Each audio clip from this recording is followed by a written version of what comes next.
Man, if there's one lesson I've taken away from the years of WP, it's that quality is a massive differentiator. Putting the time and effort into creating something of the best quality possible is, to me, massive, and it's often overlooked. This episode of The Matt Report is brought to you by the team at Valet. Valet helps brands unleash their potential with real-time metrics, intelligent recommendations, and that age-old method of having an awesome team to back it all up. See, my friends at Valet are up to something really, really cool. But first, let me ask you this question. Every time you build a website for a client, don't you feel like you're making the web a better place? Well, here's the thing. Valet's got something in the works that will let you back that claim up. It's called Valet Metrics, and you can get your free website snapshot over at valetmetrics.com. It's an amazing tool. You get in-depth analysis of a website covering security, speed, usability, traffic, conversions, all wrapped up in this beautiful reporting dashboard that provides action, not fluff. You and Valet, making WordPress and the web a better place. Get your snapshot at valetmetrics.com. Episode 7, Season 4, Shawn Hesketh of WP101 joins the airwaves today, another fellow audio guy just like me. And have you ever tried educating your customer on how to use WordPress or the popular plugins around WordPress and doing that every single time a new WordPress version comes out? Well, that's what Shawn's business is all about, WP101. You might have heard of them before. Many of the hosts and agencies use his plugin to embed training and tutorial videos right inside of WordPress.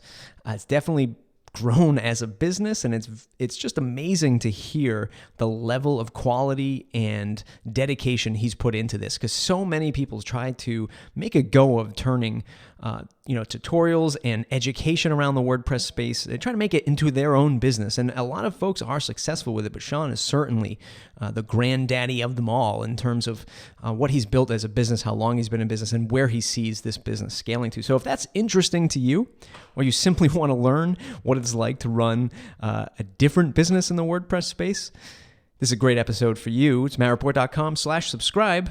Let's get into the show. Hey, Shawn, welcome to the Matt Report. Matt, thanks for having me on. It's good to be here. It's like I've been doing this for 3.5 years, and why haven't I had you on already? I've been asking myself the same question for a very long time. Glad you finally saw the light.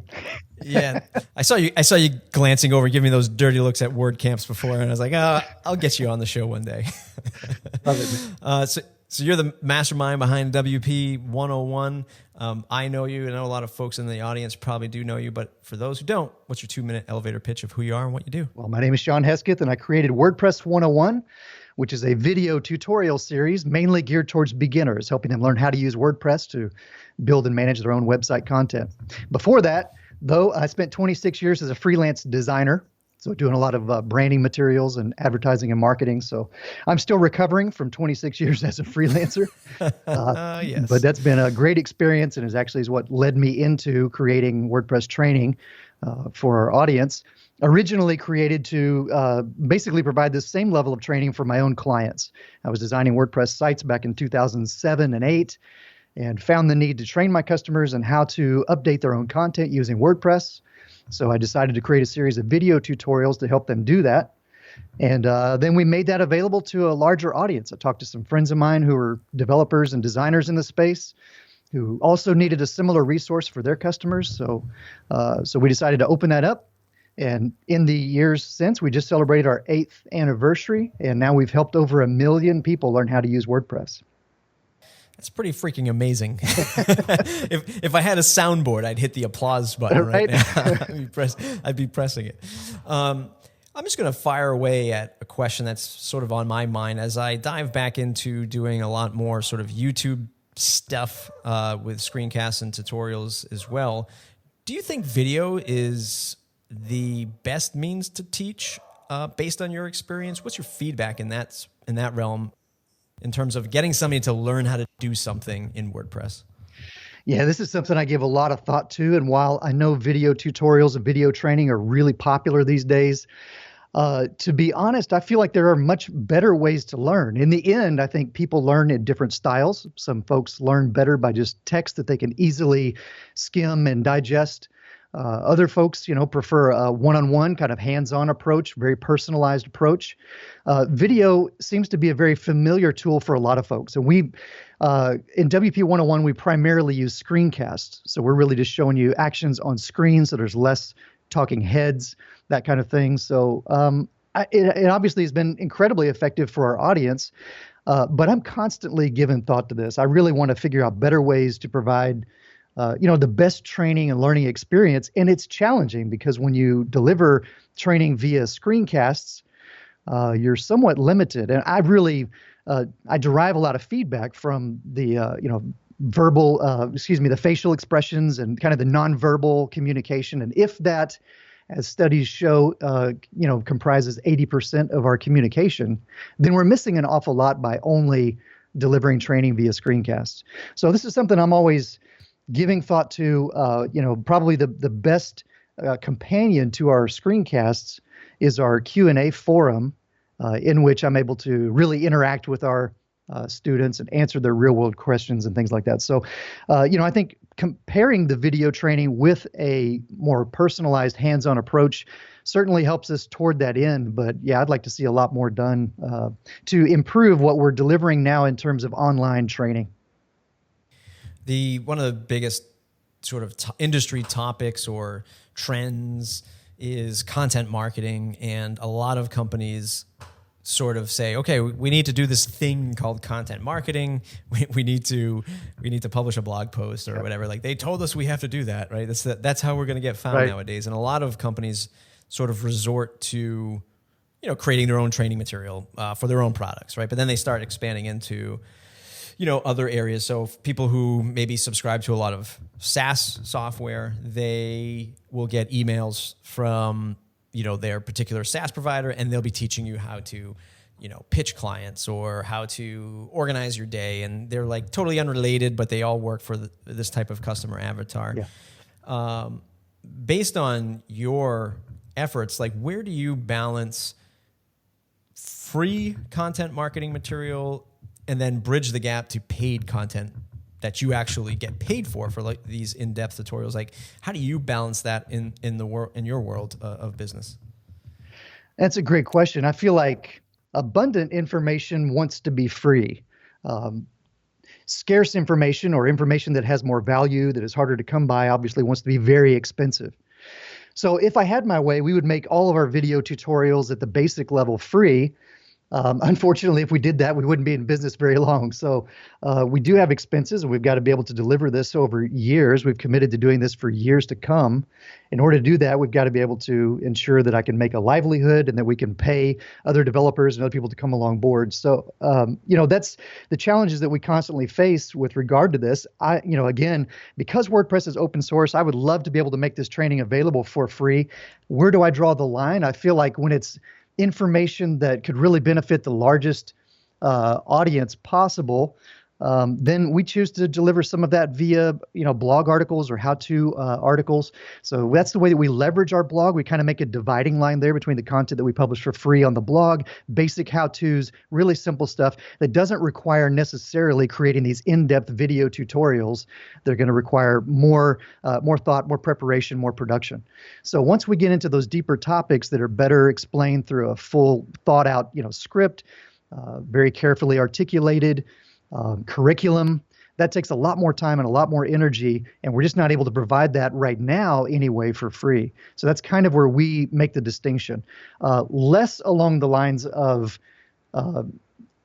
thinking about where we're going to get the most money from our audience. I mean, to be honest, that's not why I got into this. It's not why we created it in the first place. It really was to provide this valuable resource. So I'm constantly thinking about ways that we can deliver more training to a larger audience and get more eyeballs on these videos and also our blog content.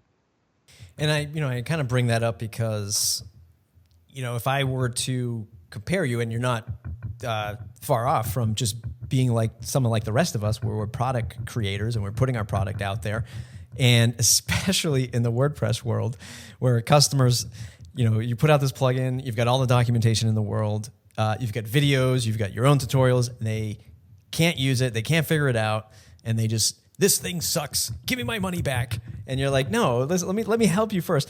So kind of relating that to your business, I mean, do people look at that and say, and how do you handle it when they go, boy, you know what? This video didn't play out. I could have got this information for free on YouTube. Give me my money back. Like, what's that like in your world when you have to deal with customers like that? Or do you not see as much as that as I think maybe some of us with freemium products see, because your customer just is so willing to learn that maybe you've got the ideal sort of product/service?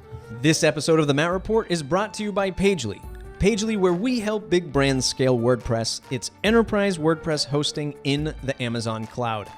If you're building big, powerful WordPress websites for your clients, you need big, powerful hosting, and Pagely delivers. I use Pagely for my websites and e-commerce shops, so I trust their service, and I have no issues recommending them to you.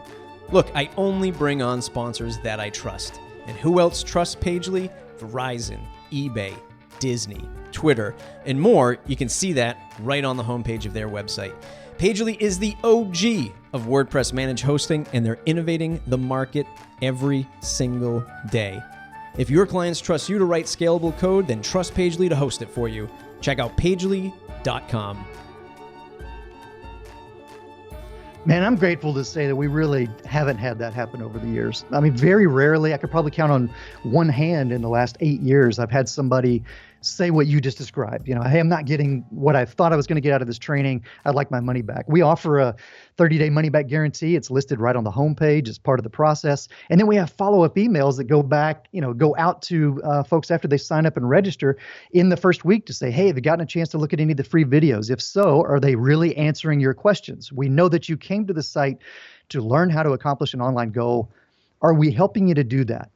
And I think by reaching out, even though that initial email sequence is automated, it really opens up a channel for discussion. And that's really where we have the opportunity to make the biggest difference. Because while I know that, WordPress training, as we're delivering right now in videos, is kind of a one-size-fits-all approach, I acknowledge that people came to WP101 because they want to learn how to do something online, whether that's creating, a blog to share recipes, or, share about their travel journeys, or create a business website and actually earn money. They came to WP101 to learn how to do that.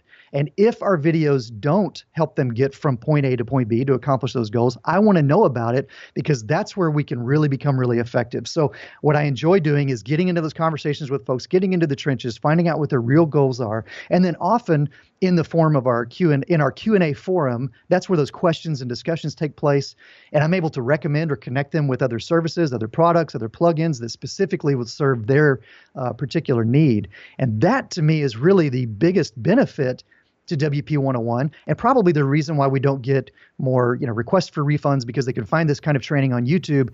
Perhaps.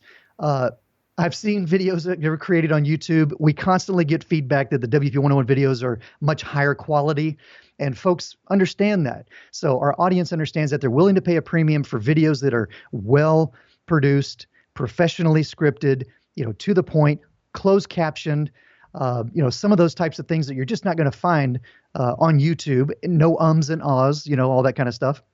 And I think by delivering that type of an experience, coupled with the very personal, real world solutions that you get from our Q&A forum, helps us to kind of bridge that gap and ensure people are getting out of the course what they came to us for.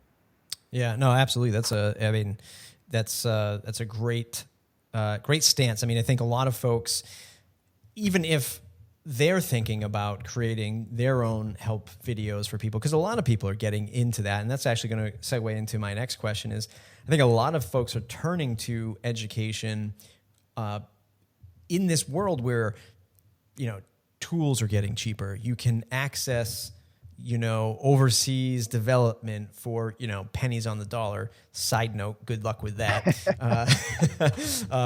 Just in the last recording I did earlier today with AJ Morris from Liquid Web, we talked about how, tools like Beaver Builder, even Divi from Elegant Themes, these tools, although there's that whole political storm of whether or not you want to use a page builder, the reality is folks just want a one-stop shop to just grab it, build their site, They don't care what you have to say about scaling your site and short codes and things like that. Everything's right in front of them, and they can build it with ease, which is starting to pull away from, the smaller consultant from coming in and selling somebody maybe a $500 site, $1,000 site. So there's a real urgency for folks to say, I got to switch my business up. Maybe I'll turn to teaching. And maybe I'll turn to teaching, maybe not online, but my local community, right? And starting with something like that. Any words of advice for people who want to get into the teaching market, even if they do want to create a 101 series for WordPress similar to yours? Do you have words of advice, or you say, I'm just the man and you got to come buy my stuff instead? No, absolutely not, man. In fact, over the years, it's been really interesting to see, other well-known products and services and then individual trainers, come and go in the space. Long-running guys like Bob WP, who's been around a long time, provides great, one-on-one kind of personalized training. To my friend Troy Dean, who we've joked about being in kind of co-opetition with each other, because we have very similar products in our plugins, which provide video training right in the WordPress dashboard. We do kind of a similar thing, but in different ways. In some cases, I'm more than happy to send a customer to video user manuals if it's going to be a better fit for his product, and vice versa. So there's plenty of room for people to get into the education space. And I believe strongly that, the people that you're going to reach are going to be different than the people that I reach and serve. And we're all going to do that in slightly different ways. We're going to approach the training in slightly different ways. It's going to resonate with a particular audience. And so, as a rule, I don't really subscribe to this idea that there's only so much pie and we each have to get our little piece of it. And if you get into the space, then you're taking away from my pie, right? So I tend to subscribe more to a mindset of abundance. There's plenty for all of us to do, plenty of work to be done in the education space in particular. And so I really encourage folks to get into education. Honestly, I feel like no matter what level you're in, whether you're running an agency or you're doing a freelance design services or development services, we're all really in the business of educating, right? I mean, when you talk to your customer from day one, you're talking about introducing them to tools and particular methods and a process. And along the way, you're educating them in why they should use this particular tool, process, or method. And so we really are already doing education. Where I think a lot of folks are missing it is when they finish, you get the deliverable done, the website's been handed off, it's been launched. That's where we tend to stop the process. And what we're talking about really is how to provide some continuing education, continual resources that keep you connected to that person, that customer, that audience more long term. So there's plenty of room, I think, for folks who want to get into the education space and use, like you said, the tons of tools that are available to us today to create great screencast videos or DSLR videos. There's just so many great tools that you can use now to create those educational materials that will serve your audience. And you just shifting gears slightly, before you brought up specifically about the business, sort of how you send out these follow-up emails. Maybe you do some sort of abandoned cart sort of scenarios, which is really popular in marketing automation, which is another great buzzword that's happening nowadays.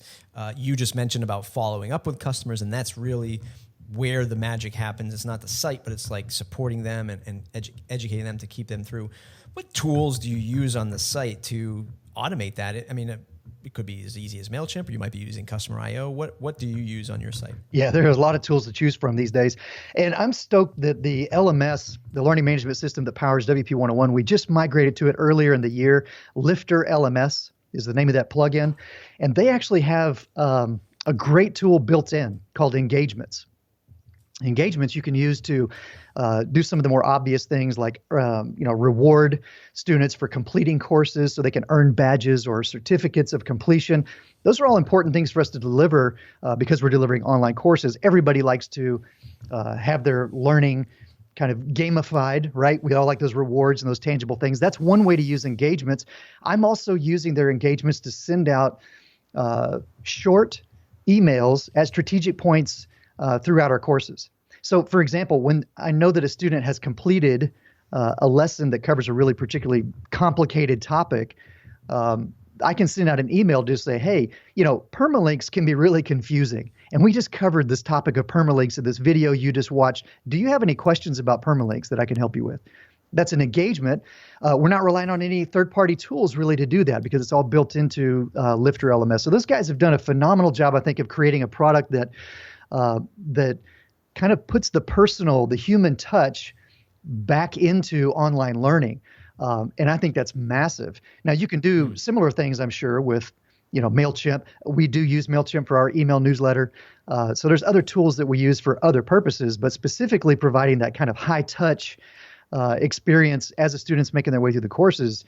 I don't know of any other product that's really put as much thought and effort as they have into, again, putting that kind of human touch back into online learning. So I love their approach.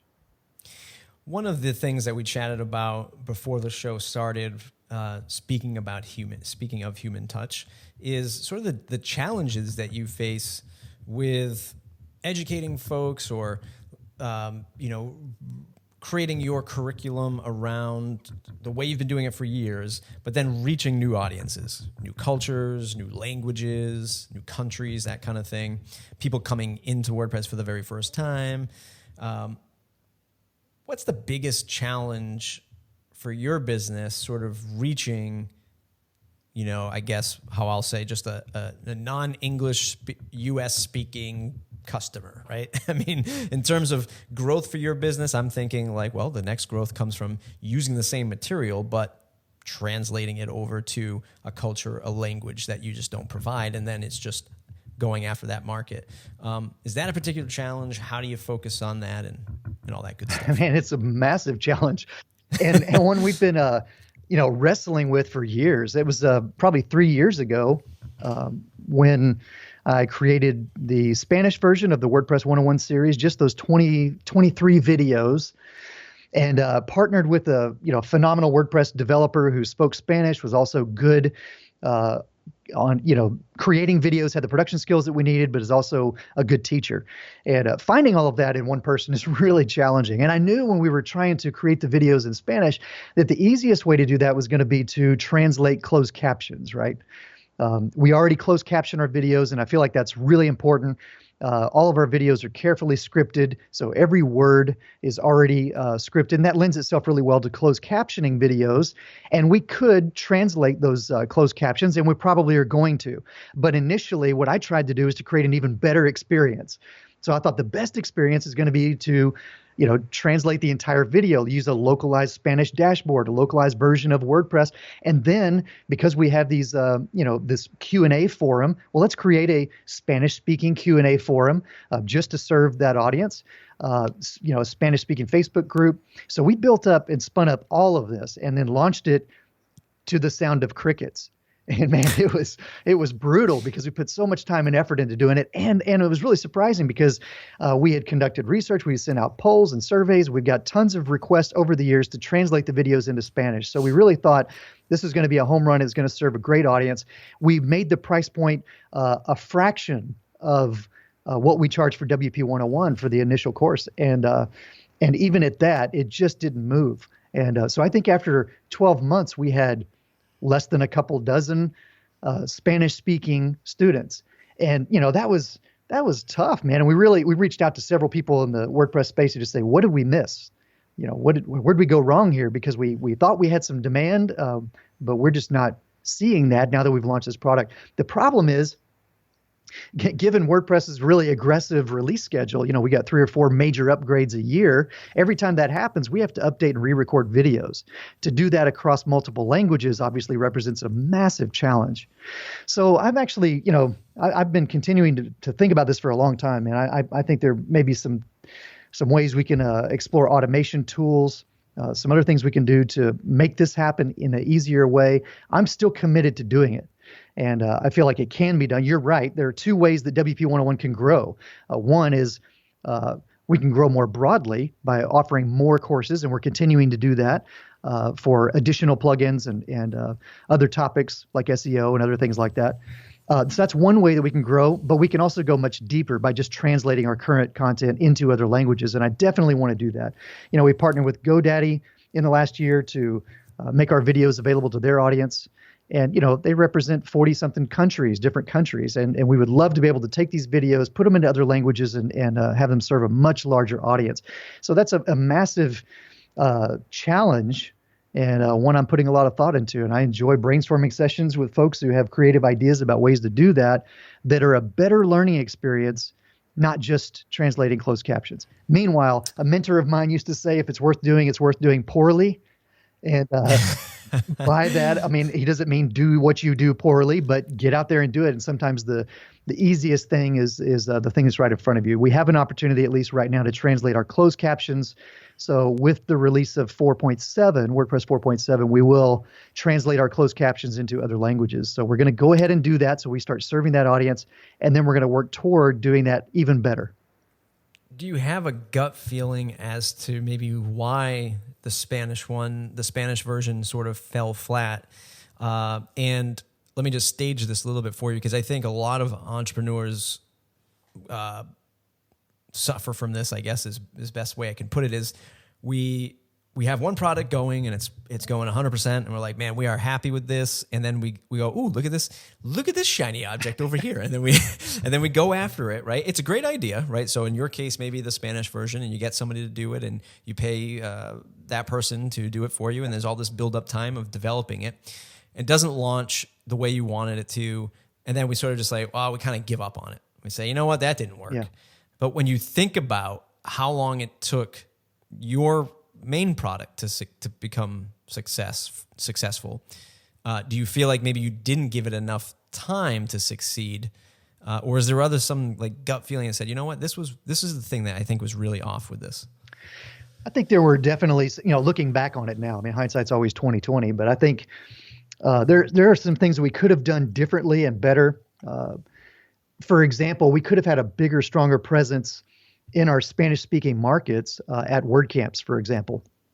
So we sent our developer partner to a couple, but I think we probably could have done more. And in the end, I feel like it's really relationships that matter the most. So as long as we're able to create those relationships to begin with Spanish-speaking developers, I think we could have, added this tool to their arsenal so that they already have, they have a phenomenal toolbox of things that they're already doing and delivering. But if we had been able to add that to their toolbox, then they could use that for their customers. That could have given us some better traction.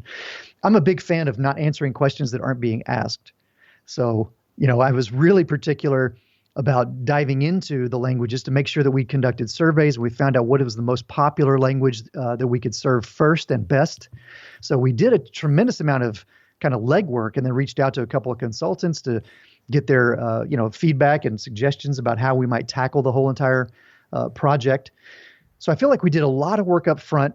And to be honest, it still is kind of perplexing to me to think about where we might have missed it. So, gosh, we're all going to have failures. You're going to have things that you put out, that just don't take off like you think they're going to. For me, that's not a reason to get discouraged.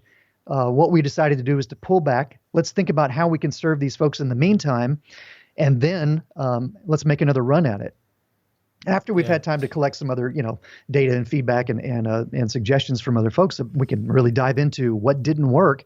Then let's make another run at it. So, I'm more inclined to not give up on a thing. I believe it's very important that we take these videos and help them to serve as largest audience as possible. And in so doing, we got to figure out, the best strategy for doing that. Yeah, and I think it's particularly difficult for your product because it needs to be updated and refreshed to meet the demands of the updates of the software versus, you build the plugin and you just didn't have the right marketing. So people didn't pick up on it, but the code can kind of just sit there, so long as it's going to work as WordPress updates, but majority of the time it will. Right. So you can't just let that version 1 sit there for 6-8 months and just continuously try to go back at marketing it and pushing it in a new direction. Because in your case, you need to spend the money on refreshing the material with somebody who you're paying because you don't speak the language natively. Exactly. So it's certainly an interesting position to be in. But I think you're right. The need is definitely there.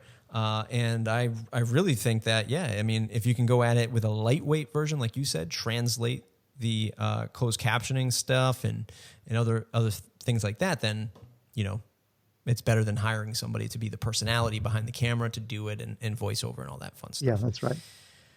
How do you keep up with the demand of the various plugins, the popular plugins? It's an interesting thing to me in terms of creating the material. So now you become not only having to keep up with WordPress release cycle, but looking on the site right now, you have upcoming for Gravity Forms, you have upcoming for Jetpack, and Jetpack just revamped everything. Right. How do you manage that in your business? So again, I'm going to come back to not answering questions that aren't being asked.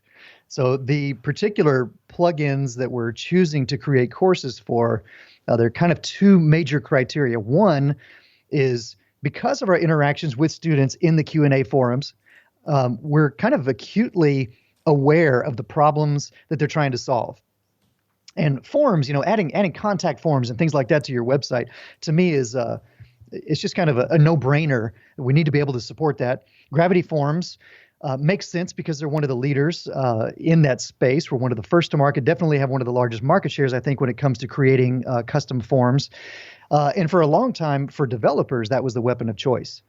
That matters for us because another of the criteria are who are we serving with this. And so making sure that they have enough of a footprint to make it worthwhile for us to create a series of videos for this product and make sure they have some stick. Because the last thing we want to do is to invest in creating a course for beginners, release that course and teach them how to build, custom forms using this product that then decides to shutter, their doors a year from now. So that's a criteria for us, is making sure the developers are embracing these tools.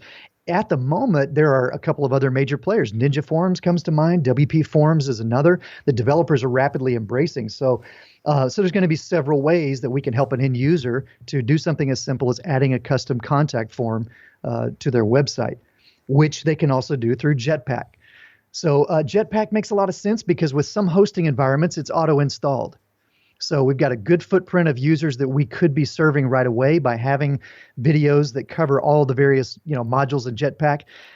We kind of dragged our heels a little bit because diving into Jetpack is massive. There's so many modules, and creating a video to cover each one of those modules is a huge commitment. And we know there's going to constantly be new ones. So one of the challenges that I've had in scaling what originally was kind of a one-man operation is how do you scale this kind of training, online training business? And one of the strategies that we're using for that is we're partnering with some other subject matter experts. So I know I'm kind of segueing and kind of getting a little off of your main question here, but the Jetpack video in particular, that course rather, we partnered with Zach Gordon, who's a phenomenal trainer, knows Jetpack inside and out. Already had relationships with the guys at Automatic as we did, but partnering with him to create that course makes a lot of sense, and enables me to scale my time. So similarly to what we did with the WooCommerce series, partnering with Daniel Espinoza, who's a phenomenal WooCommerce expert, knows it far better inside and out than I do. So he was far more qualified to create that course. So he wrote all the scripts. We partnered to create the videos together, collaborative effort. So these are some kind of creative ways to scale and make sure that we're able to create new courses for big plugins like Jetpack, Gravity Forms, and others to come. But by partnering with these subject matter experts, we're kind of able to leverage multiple team members and make sure that we're able to honor our commitment, which is constantly keeping these videos up to date. If I'm the one who has to do that with every video course we create, it's going to be a monumental undertaking. So that's right. Yeah, one of the you will never leave the studio. Yeah, exactly. And yeah, man, Jetpack, just as an aside, boy, I do like the new refresh of 4.0, but there's definitely some, what's the word I'm looking for? I wouldn't say it's fragmentation, but it for somebody who's new to this stuff, like, I have to go create a WordPress.com account. And then you go and create a WordPress.com account, and it's like, check out our new WordPress editor. And you're like, wait, I can write blog posts over here that'll go into my .org website? Like, wait a minute. Like, should I be over here? Should I be over there? Like, where do I go? And I find that interesting. And it's interesting to see where they're going with Jetpack in terms of monetizing some of their services and sort of getting into deepening that sales cycle into a .org installation. What have you seen in terms of educating customers are consultants in the WordPress space. I think a lot of some of the shortcomings to the way people look at WordPress and use plugins in WordPress. Again, I go back to like page builders, and so many of us that are so deeply rooted into WordPress, we go, oh, don't use a page builder. But really, the problem doesn't stem from the page builder in most cases, but it stemmed from the consultant that installed things the wrong way or never updated WordPress plugins to begin with. They set and forget it. They got their $500 and they're off to the next client, and they don't care what happens to that small business. And then that small business comes knocking on your door and like, Shawn, my site sucks. Everything's broken. I hate WordPress, yep. Right? And then you come in, you're like, well, why did they use a page builder? This hasn't been updated in 3 years. I mean, what have you seen from servicing end users and the reactions or feedback or whatever it might be that you've seen come from consultants in the WordPress space? People who haven't spent the time to do a quality job with setting stuff up. Man, I'm going to rant for a second because one of the most popular things that I hear in our Q&A forum is, we worked with so-and-so developer designer who created our site, and now they've gone AWOL, right? Like we can't get a hold of them. They don't answer our phone calls. And hey, I worked as a freelancer for 26 years, so I get it. I understand that there are reasons why relationships go sideways sometimes.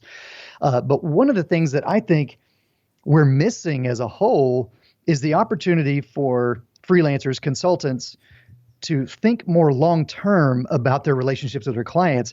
And I think they're actually missing a huge opportunity. So, I'm talking about just numbers, man. This is just math. If you really begin to value your clients and think of them as long-term relationships instead of projects that you deliver and then you're out, you got paid and you're done, you're leaving a phenomenal amount of money on the table by not really getting into the trenches with your clients and partnering with them long-term.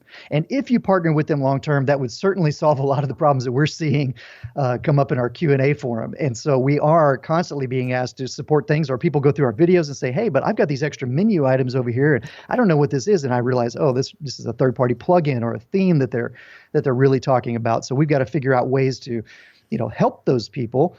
And it's really been an interesting dynamic, with kind of 8 years of creating these videos. I've seen this trend in the WordPress space where originally there were plenty of folks in that space to serve the $500, $1,000, $2,500 customer, right? Delivering some basic solutions. And it seems to me like in the last 2 or 3 years, and this is indicative of kind of the maturation of the whole WordPress community. It's a good thing, but I've seen a lot of those developers that I knew 6 and 7 years ago all go upstream, which is phenomenally great. Do that. Go after bigger customers, more challenging work, more meaningful work. Do that. But what's happened, I think, is that we've opened up a gap, and anyone who doesn't have $5,000 to $10,000 to spend on their website is left in this kind of no man's land of DIY, and nobody really wants to service that customer. And that's who we deal with. So we're dealing with beginners or people who, had a site developed for them, and then the keys were handed off, and now they're just lost. And so they're staring at these screens. And it kind of circles back to what we were talking about earlier about consultants providing education for their customers. If you're able to create a series of tutorial videos that cover that very custom functionality that you've built for your customers, man, that's going to go a long way towards serving them long term and answering questions or reminding them of things that are present in their dashboard that you created as a custom solution for them.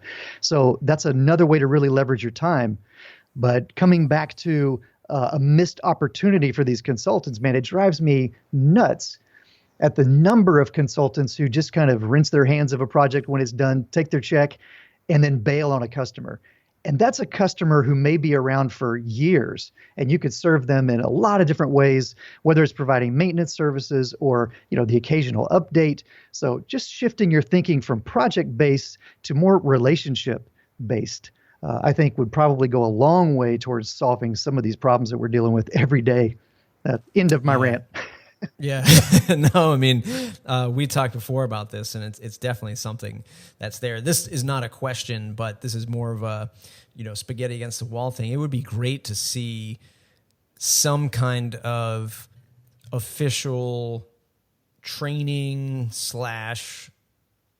certification / education at WordCamps for consultants, right? For people who are using this tool for other people. So I know they have, some WordCamps have the day before, I forget what it's called, but it's like the day before the real WordCamp starts, there's the like the 101 class, right? Like I hosted one here in Providence, and I can't remember the official name for it, but they do that for beginner people just to learn how to use WordPress. I think there should be some kind of thing for the consultants, because it's like it's getting to the point where it's like a dangerous weapon where you just, you go and you just throw things together for people. And then what that does is impact the end user's experience with WordPress.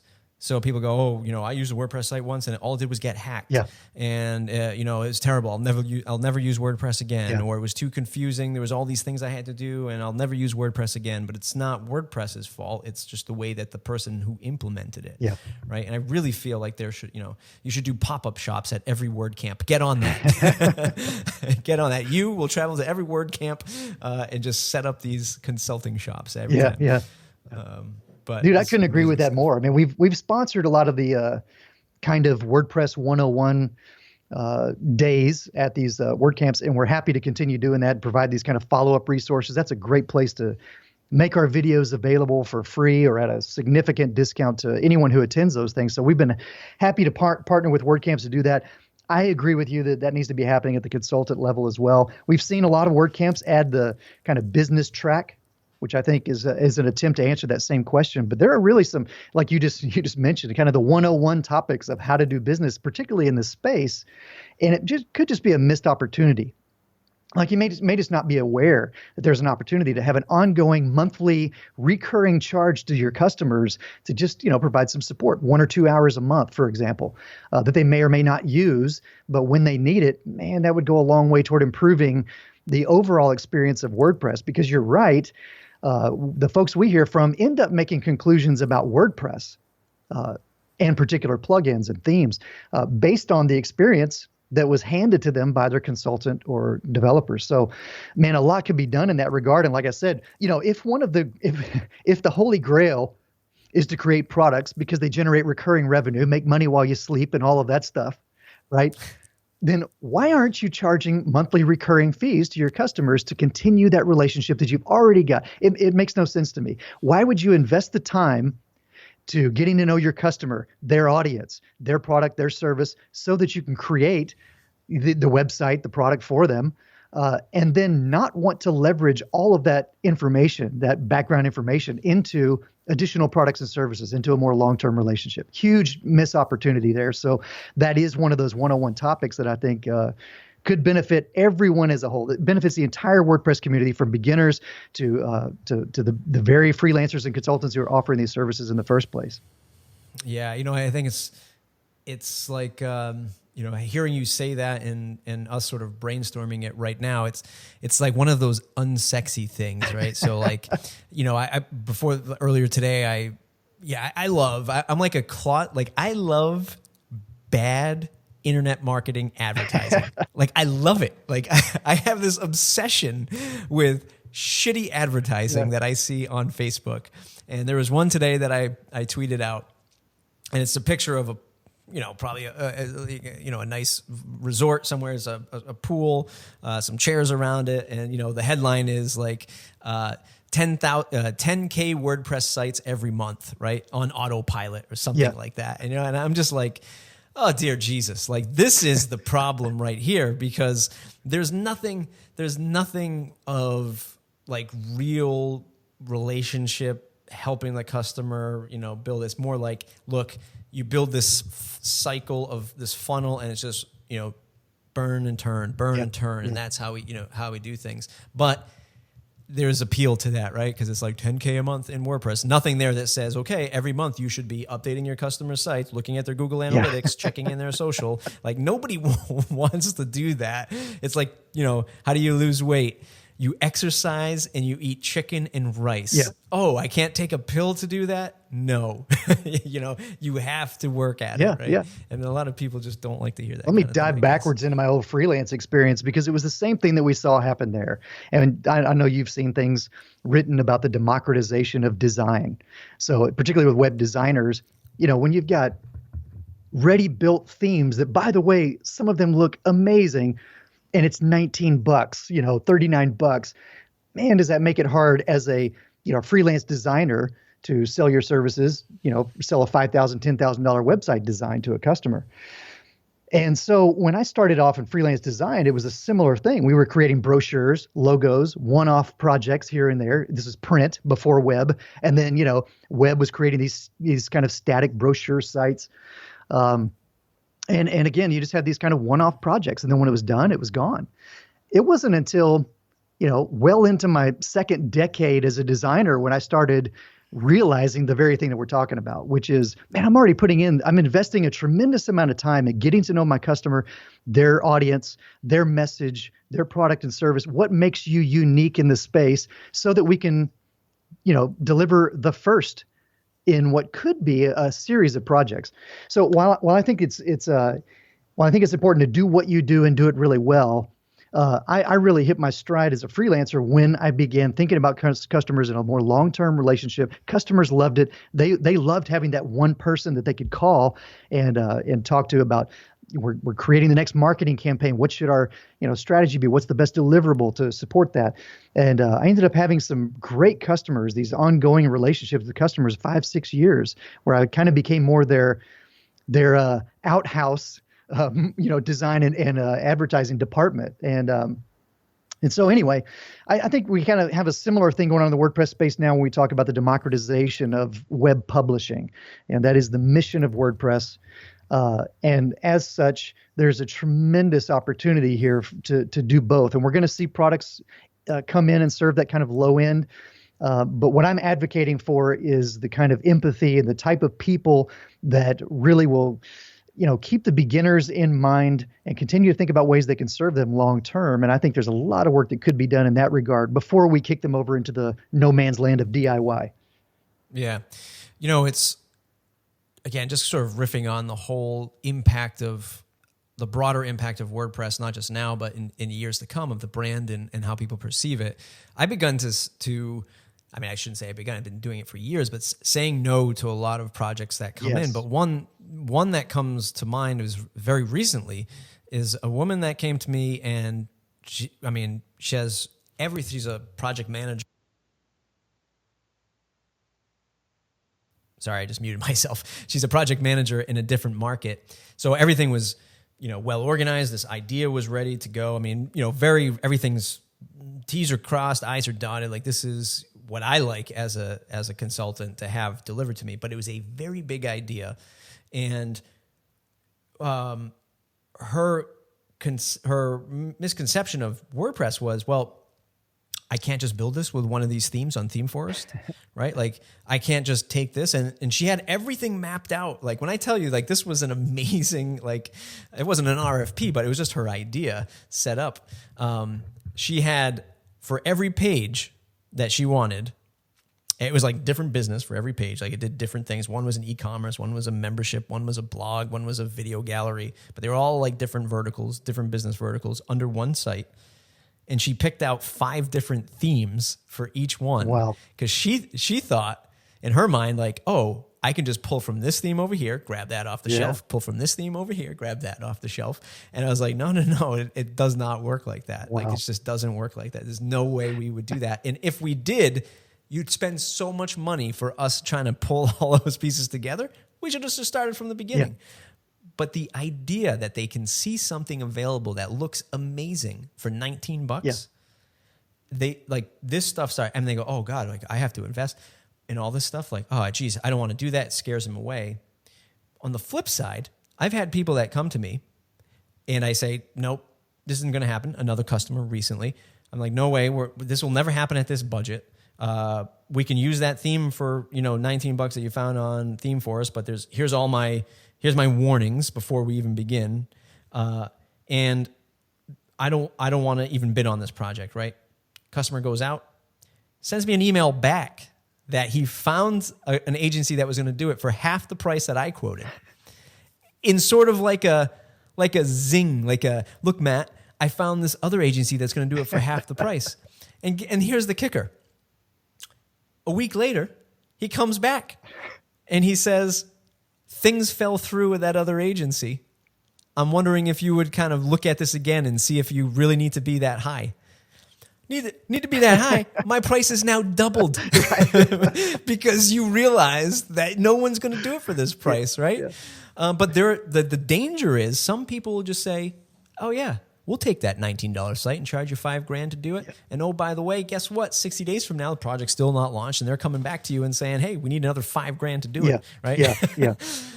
Just a rant right there. Yeah, there's just a rant in this space. Yeah, I totally get it, man. And I totally agree with you as well. I mean, I've seen it happen on kind of both ends of the spectrum. So while I am on one hand, advocating for consultants and, smaller agencies in particular to start thinking more long-term about customers and how they could serve them down the road, I'm equally aware that you need to be able to filter the customer that you serve best. And that's what you're talking about, being able to say no to certain clients. The ones that you're able to serve the best is where you're going to make the biggest difference. That's who you want to build those long-term relationships with.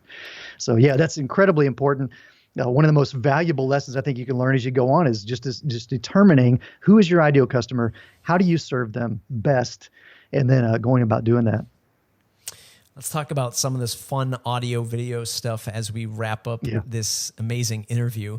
I'm doing I think it's called, I didn't title it. It's the people at the co-working space that I am a member of. How to podcast like a pro, which is laughable because I do not consider myself a pro by any stretch of the imagination. Come on. But I'm going to teach people in the local area on how to start a podcast and what they what they should expect from it. And the questions, the two big questions that come up is, what hardware do I need, to do this? And I hate the sound of my voice, right? How have you bridged the gap? And I'm sure you get this question a million times from people saying, what hardware do you use? How did you battle this sort of fear of doing it? What's your take on all that? Yeah, that's funny. So we can fix the first one. The second one, we can't do anything about. Your voice is always going to sound weird to you. But yeah, I mean, so I'm going to come back to the words of my mentor. If it's worth doing, it's worth doing poorly. And by that, I mean, the most important thing is to think about the audience you're going to serve. Why are you creating the podcast in the first place? I'm a big fan of starting with why.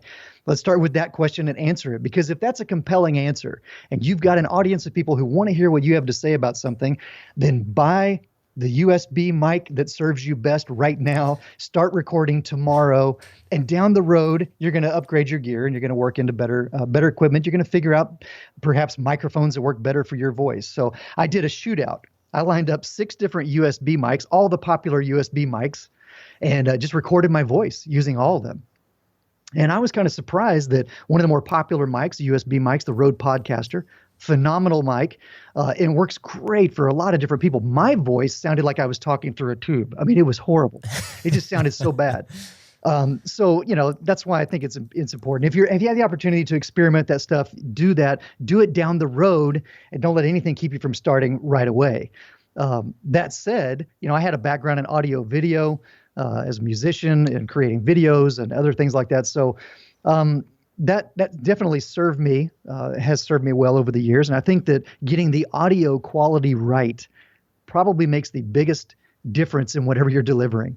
And I've seen that happen over and over again. I've heard that feedback from people over the years, that the WP101 video is one of the things that sets us apart from every other YouTube video out there on how to use WordPress is the production quality. And that really boils down to the type of gear that we use, in addition to a lot of things that, hey, I'm just super anal about all the little tiny details.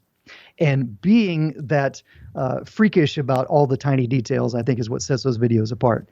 So same thing when it comes to gear. So once you graduate from a USB mic, that's when it gets really fun, because now you're looking at amps and DA converters and other ways to connect your microphone, your big high-powered radio broadcast quality microphone.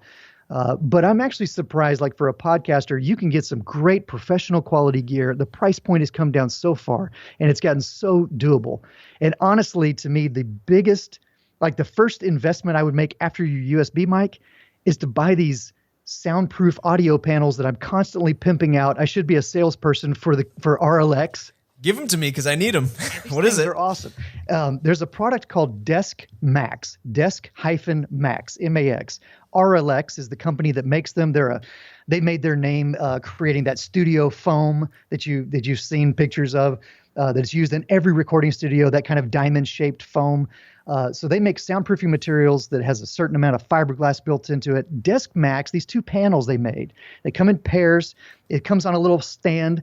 And if you're a podcaster, buy this little set of two panels, set them up on either side of your recording setup, and that's going to eliminate easily 70 to 80% of your echo from your room. And that's the thing that I hear most common from people is, how do I get rid of this echo from the room that I'm recording in?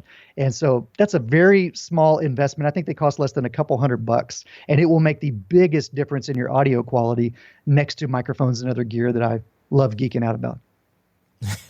And what kind of setup do you have in terms of microphone into amp into the computer? Yeah, so I'm using the Shure SM7B. It's an amazing broadcast quality mic. Famously, Michael Jackson used it to record all his vocals. The acapella group Pentatonics uses them. If you ever see them perform, they got these big mics in front of them. They're used in recording studios all over the country. It has a really warm quality. And as I tested other microphones, this is the one that worked best to me for my voice. That microphone requires a lot of power, so it can't plug directly into your computer. It actually has to use a preamp. And so I bought the Grace Design M101 fittingly. It's the 101 that got me. As soon as they had that, I got to buy this thing. It's actually a really highly rated preamp that delivers the power that this microphone needs to sound its best. And then out of that preamp, I go into a Duet digital audio interface. Then that's how it connects to my computer ultimately. So the Duet by Apogee is a super clean digital analog converter. It doesn't add anything, no color. It's super flat, so it doesn't add anything or take away anything to the microphone quality. So that's the basic setup. And then I record in GarageBand with a couple of filters that I purchased that handle some of the mastering and EQ and compression and stuff like that. But it's, GarageBand comes on every Mac. It's a great tool. And it works great for doing this kind of single track audio that we use for screencasts. And that's really the extent of my setup. Yeah, I started recording in, Audacity. And then I recently switched over to Audition by Adobe, which is a bear of a product. Yeah. And even still, sometimes I miss how fast I could do things in Audacity, just because I was so used to doing it in Audacity. Yeah.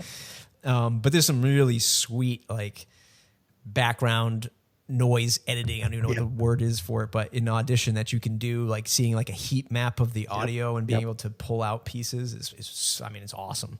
You just got to pay for it and learn how to use it. That's right. Yep. Some of those tools can end up being like, killing a mosquito with a sledgehammer. Yes. I used to use Logic, and I realized, man, this is way overkill when all I'm doing is recording one track of audio, 2 tracks of audio at a time. So, it's about using the tool that works best for you. I think that's super important. Yeah, especially, we're not producing music here. It's just like you said, a couple of tracks and that's it. And again, I think that for anybody who's out there who's listening, because there's so many people creating podcasts, and that's awesome. It's awesome, but you really have to pay, and I'm guilty of this too, like you really have to pay attention to the quality that you put out there, because if 2 or 3 podcasts are popping up every week in your niche, whatever it might be, look at WordPress. It's probably there's more than a dozen podcasts in WordPress. Oh, yeah. There's so many, right? There's so many. And you really have to set yourself apart by making sure that the quality is as best as possible, because, if people are hearing a high quality podcast somewhere else, they're going to tune into that just because they can hear it when they're outside running or at the gym and just in the car. Like it just sounds better throughout all of those different areas. So, man, if there's one lesson I've taken away from the years of WP, it's that quality is a massive differentiator. Putting the time and effort into creating something of the best quality possible is, to me, massive. And it's often overlooked. So I totally agree with you. It's a great way to end the show. Shawn, thanks for doing it. Where can folks find you to say thanks?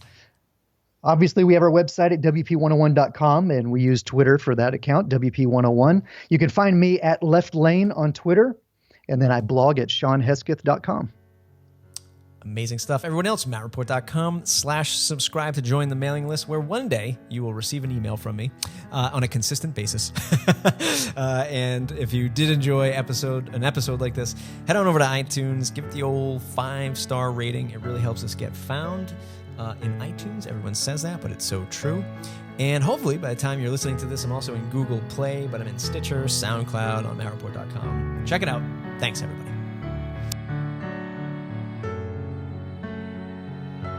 Hey everyone, did you enjoy this episode? Head on over to iTunes, leave us a 5-star review. It really helps. I say it all the time, but it definitely does. Always reach out to our guests and say thanks.